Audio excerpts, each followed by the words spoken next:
Please put your hands together for Hildegard. It's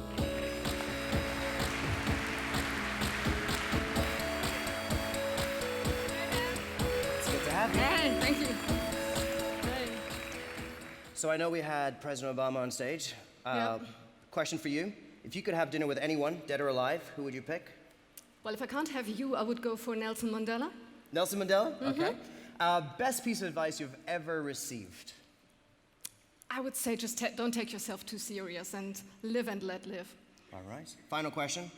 If you could embody any car, what is your soul car? Like, what car represents your spirit? Well, what should I say? I think the Audi e-tron GT is coming next year. And I'm Shameless sure plug. you and I, we will have a test drive. I'm All sure. right. I'm in for that. All right, the All stage right. is yours. Thanks, Enjoy. Dan. Let's Great. give it up for We Hildegard. start with a film. It's been a lot of years, Captain.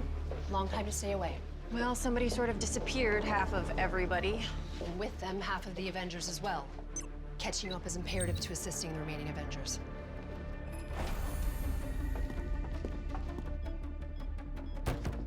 Okay, a lot has happened and we don't have much time, so hang tight.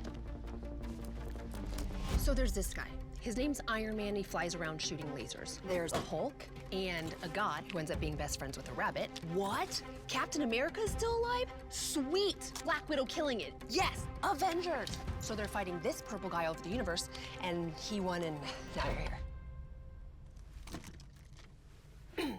Anyway, that's just part of what you missed. Let's move on to food. What could change with food? Food is food. Captain, I don't mean to alarm you, but we have been waging battle against gluten for years. It's an unwinnable war. Gluten? What is that? Pasta. Bread. Both? We don't really know. That's part of the battle. And to complicate things further, you can't just eat food anymore. You have to snap a picture and then share it with your friends. Is that guacamole on bread? Yes, but at twice the price. I'm gonna get so many likes. Wow, the lines to get photos developed must be insane. Now, let's talk tech. Cell phones went from big to small to big again, and now they let you video chat while turning your face into a puppy. I'll stick with my pager. Embrace the future, Captain. Case in point, follow me. Our cars have changed too. The new e-tron fleet vehicles are unlike anything you've seen before. All electric powered, nearly instant torque. Can it fly? With the right driver, just about. All it needs is a quick charge. Not anymore. Buckle up, Goose. Aw, where'd the cat come from? I wouldn't do that.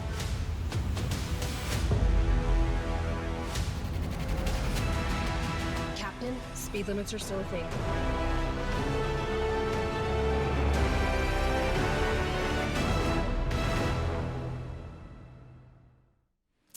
All right, here we go. Thank you. Hello, everyone. How's it feeling in the early afternoon? Are you still okay? Well, look, this is unfair. Dan comes out and says, hey, man, and everybody goes, hey, man. I get out and I say, hello, everyone. How is the afternoon? And you say, yeah, it's okay. Anyway, I try harder.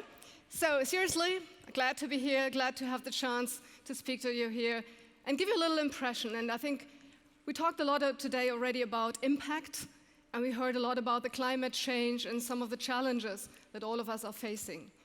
And throughout the next 15 minutes, I would like to just give you an overview to show how I think that startup scenery and established companies like ours have to collaborate and really have to get together to have an even bigger impact. Unfortunately, I'm not Captain Marvel, but I think as every superhero from time to time, we all need to have a certain debrief. If we look into the automotive industry today, nothing seems like it was.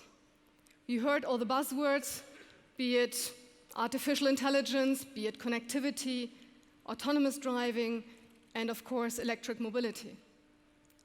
The old business model seems to be broken. It seems to work like this no longer. So we need to change.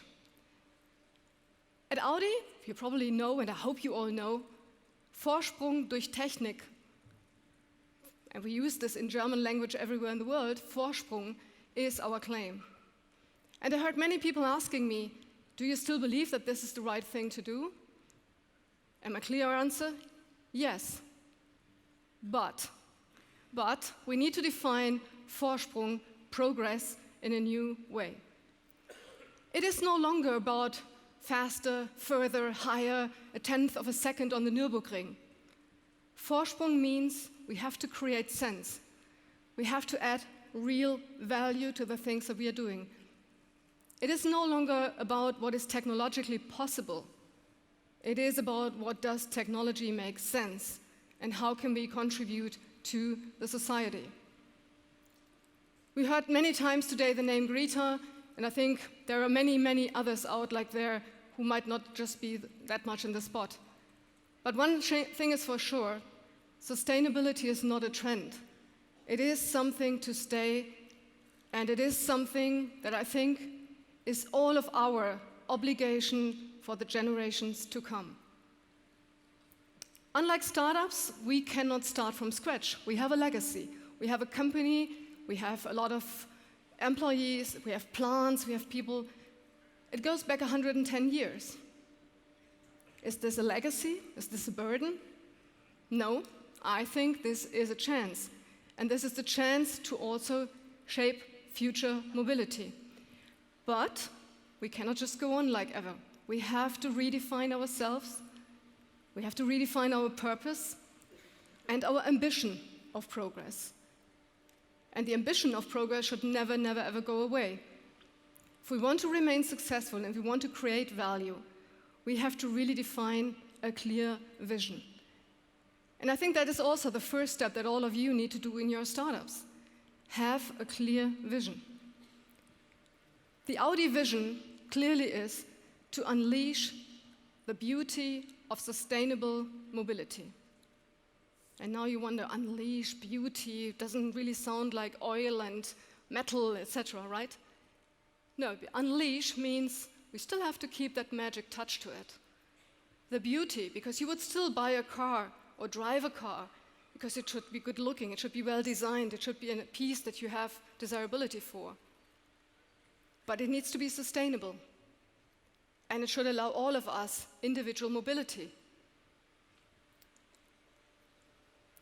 The best vision, however, is not worth anything if you can't get it implemented, right?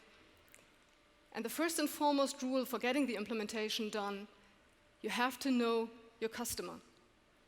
So if you have your great vision, think clearly who are the ones that you want to reach out for. Who is your customer? I always say to my team, let's forget for a moment, and that's the moment where all my CFOs and board colleagues get really nervous. Forget about profit, volume, cost, all the things that we use to steer a company. What if the only KPI, the only decisive KPI we are using would be customer satisfaction? I'm sure all of us would get out the next morning and do things differently. And I'm sure we would set different priorities. And I think that's quite a fascinating idea if you're starting up your business, looking into bringing your vision into exactly what's happening there. But if we know our customers really well, that means that we also have to know them in their right cultural context. And let me just give you one example from China. If you look there into the generation Y and Z, you probably all are aware they do not go online, they live online. I don't know who of you knows the game King's Glory. King's Glory is a multimedia game. There are 200 million Chinese connected every month. Just imagine, life in a game. It is sort of a mix between reality and gaming. It is ranked #1 in the app stores in China for I don't know how long time. But we have to understand this phenomenon. We have to play with this. We have to work with this. We have to understand that this is what fascinates a Chinese young generation. Let me give you another example where you really need to understand what your purpose is and why you are doing the things and why technology on its own is meaningless unless you do something really good with it. Let me give you the example of autonomous driving. I know it's a buzzword and probably you all have read about it, heard about it, perhaps you had the chance of trying something. Last year, 1.35 million people died on the road. Might be difficult to grasp that figure, but I recently heard that comparison. This means an airplane of the size of a 737 crashing down every hour, every day. So I think there is a good reason behind autonomous driving. It can make our lives safer, it can make the driving safer, and it can make it more convenient. And that's exactly where we at Audi would like to contribute. Not technology for the sake of technology, but technology with a bigger purpose. And therefore, we want to really introduce autonomous driving in a responsible way, and not just for the sake of technology. If you have something like that, you have to embrace all the people and take them with you onto the journey. We have an initiative that goes beyond the regular thinking, that we are stretching some thinking. And this End Audi initiative has recently come up with a check of the pulse of autonomous driving. How much is it already accepted? And we asked 21,000 people in 9 countries of 3 continents. And the result might not surprise you. We came up with something that we call the Human Readiness Index. And of course, the younger ones, the well-established, the richer ones, the tech-savvy ones, were the ones that were first going for autonomous driving. But that cannot be enough, right? If we really want to make a difference, if we really want to have a permission here, we need to get everybody along the road, and not just the tech-savvy ones, the young generation like all of you are. So we cannot drive a vision to progress on our own. And we heard President Obama talking before about the collective task, the collective responsibility that we have. It is simply impossible nowadays, and that's probably something that the automotive industry still had to learn. It is impossible to do it without collaboration, co-creating, co-inventing, investing or even building startups, although you are an established company. Let me give you the example of the in-vehicle XR technology, which allows the customers on the back seat to experience entertainment in a completely different way than what it used to be. We have founded a spin-off called HoloRide. And HoloRide has developed now all the gadgets that we need in order to get this entertainment done. But this can only be as good as we have as much content as possible. But to create all the content for this, we need to have an open platform and get as many people co-working with us, collaborating with us on HoloRide to get content out there.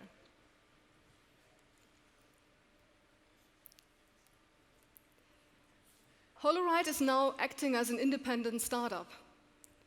And the development kits are out everywhere. So in case somebody is interested here, HoloRide and the colleagues are around as well. But it proves to me that it is possible to be a big established company on the one hand, but still foster innovation and startups right as spin-ons and spin-offs out of your company. I think if we look into the startup scenery and all the stuff that we see here outside, where I think actually there are some really great exhibitions and some really great ideas out there, bring the startup scenery together with the industry experience can create impact. And that's what this theme, or the theme of this Bits and Pretzels, is all about. Together we would have the chance and we would have the power to do this. Later on, we have the mobility stage out there, and you can find quite a few of my colleagues there. They're called Audi Denkwerkstatt, and they do, for example, something like a reverse pitch, where we would like to challenge some of the ideas we have with you and come to joint solutions. So very happy to see you later on stage, outside on the mobility stage. So a vision, knowing your customer, collaboration, what's next? I think the next big thing that you definitely need to look into is leadership. There is no point in just going on as it used to be. We heard before the hierarchies, the levels and everything. It is the spirit and the aspiration that we live by. And this spirit and aspiration also needs to embrace Generation Y and Z. And whenever I travel, I'm really keen on meeting up with these young ones, either in our company or even outside of the company. This dialogue is important. It is important to let them in. Let them come in and challenge me, and I like to challenge them as well. But it's a good conversation, it's a good exchange. And it is something that I've called #LLX. Listen, learn, and exchange.